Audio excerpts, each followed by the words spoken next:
नाशिकमधील लक्ष्मी ज्वेलर्स, सोने व चांदीचे उत्तम ठिकाण।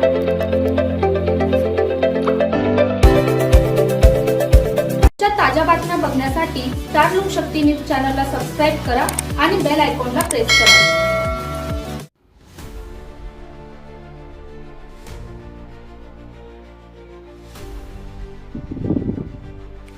नाशिक शहर गुन्हे शाखा युनिट 2 ने 2 वर्षापासून फरार असलेल्या खुनाच्या गंभीर गुन्ह्यातील आरोपीला मध्य प्रदेशातून जेरबंद करून उल्लेखनीय कामगिरी केली आहे।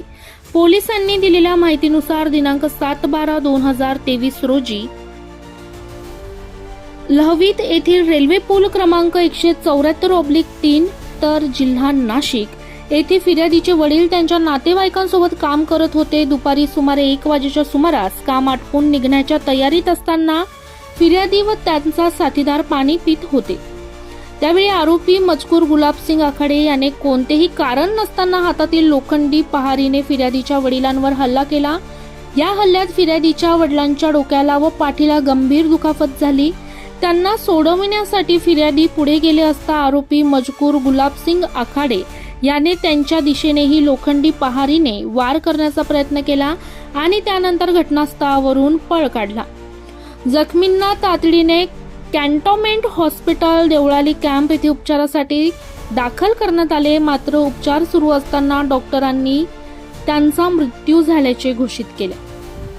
या प्रकरणी फिर्यादी यांनी आरोपी मजकूर गुलाबसिंग आखाडे यांच्या विरुद्ध देवळाली कॅम्प पोलीस ठाण्यात गुन्हा क्रमांक 102/2024 भादवी कलम 302 व 506 अन्वये गुन्हा दाखल केला होता। गुन्हा दाखल झाल्यानंतर आरोपी फरार झाला होता। आरोपीचा शोध सुरू असूनही तो मिळून येत नसल्याने सदर गुन्ह्याचा तपास प्रलंबित होता। दरम्यान नाशिक शहर गुन्हे शाखा युनिट 2 ने तांत्रिक विश्लेषण व गोपनीय माहितीच्या आधारे आरोपीचा ठाव ठिकाणा शोधून मध्य प्रदेशातून त्याला जेरबंद केले। त्यानंतर आरोपीला नाशिक येथे आणून पुढील कायदेशीर कारवाईसाठी देवळाली कॅम्प पोलीस ठाण्याच्या ताब्यात देण्यात आले। ही कारवाई पोलीस आयुक्त संदीप कर्णिक, पोलीस उपायुक्त गुन्हे किरण कुमार चौहान तसेच सहाय्यक पोलीस आयुक्त गुन्हे संदीप मिटके यांच्या मार्गदर्शनाखाली पार पडली। या कारवाईत गुन्हे शाखा युनिट 2 चे सहाय्यक पोलीस निरीक्षक हेमंत तोडकर, पोलीस निरीक्षक समाधान हिरे, पोलीस उपनिरीक्षक मुक्तार पठाण, सहाय्यक पोलीस निरीक्षक उपनिरीक्षक गुलाब सोनार, पोलीस हवालदार प्रदीप नन्नवरे, पोलीस अंमलदार संतोष सुपेकर, चालक पोलीस अंमलदार जितेंद्र वजिरे तसेच तांत्रिक विश्लेषणासाठी सहाय्यक पोलीस निरीक्षक जया तारडे व त्यांच्या पथकाने महत्त्वपूर्ण भूमिका बजावली। ब्युरो रिपोर्ट रणजित झापळडेसह स्टार लोकशक्ती न्यूज नाशिक।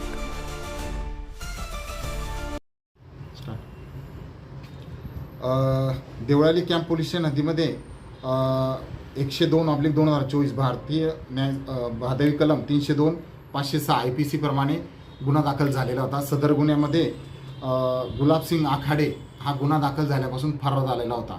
2023 मध्ये ही घटना घडलेली होती। त्याप्रमाणे देवळाली कॅम्पला गुन्हा दाखल होता। सदर गुन्ह्यातील आरोपी हा मागील 2 ते 2.5 वर्षापासून फरार होता। तो मिळून येत नव्हता, त्यामुळे सदर गुन्हा हा प्रलंबित होता। सदर गुन्हा उघडकीस आणण्याबाबत आम्हाला माननीय पोलीस आयुक्त श्री संदीप कर्णिक सर, माननीय DCP crime Shri Kiran Kumar Chauhan sir आणि माननीय सहाय्यक पोलीस आयुक्त श्री मिटके सर यांनी आदेशित केले होते की सदर गुन्हा उघडकीस आणायचा आणि सदर गुन्हा उघडकीस आणण्यासाठी आम्हाला योग्य ते मार्गदर्शन केले होते।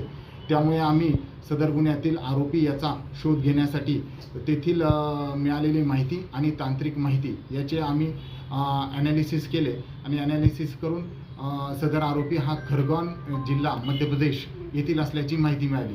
सदरची माहिती आम्ही वरिष्ठांना कळवल्यानंतर मान्य वरिष्ठांच्या पूर्व परवानगीने आमच्या गुन्हे शाखा युनिटचे PSI पठाण साहेब, सोनार साहेब, पोलीस हवालदार नन्नावरे, पोलीस अंमलदार सुपेकर आणि पोलीस अंमलदार वजिरे अशांचे पथक मध्य प्रदेश येथे खरगोन जिल्ह्या येथे जाऊन त्या ठिकाणी आरोपीचा शोध घेतला असता PSI पठाण साहेब आणि सोनार यांना मिळालेल्या माहितीच्या अनुषंगाने त्याला चोली पोस्ट मंडलेश्वर, तालुका माहेश्वर, जिल्हा खरगोन मध्य प्रदेश येथून आरोपी नामे गुलाबसिंग आखाडे यास ताब्यात घेण्यात आले असून त्यास पुढील कारवाई कामी देवळाली कॅम्प पोलीस स्टेशन हद्दीमध्ये पोलीस कॅम्प पोलीस स्टेशनला देण्यात आलेले आहे.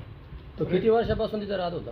तो गुन्हा घडल्यापासून महाराष्ट्रामध्ये गुन्हा घडल्यापासून तो नाशिकमध्ये असताना तिथून मध्य प्रदेशमध्ये गेल्यानंतर त्या ठिकाणी सुमारे 2 वर्ष त्याचं अस्तित्व लपून तो वेगवेगळ्या ठिकाणी वेगवेगळ्या भागात तो राहत होता. त्यामुळे त्याचा ठाव ठिकाणा हा पोलिसांना मिळून येत नव्हता. तर त्याचा तपास चालू आहे. कारण म्हणजे मयत आणि आरोपी यांच्यात प्रॉपर्टीचा काहीतरी वाद होता. त्या वादाच्या कारणावरून त्यांनी हा गुन्हा घडलेला होता. तरी ते सखोल तपास पुढील देवळाली कॅम्प पोलीस स्टेशन करीत आहे.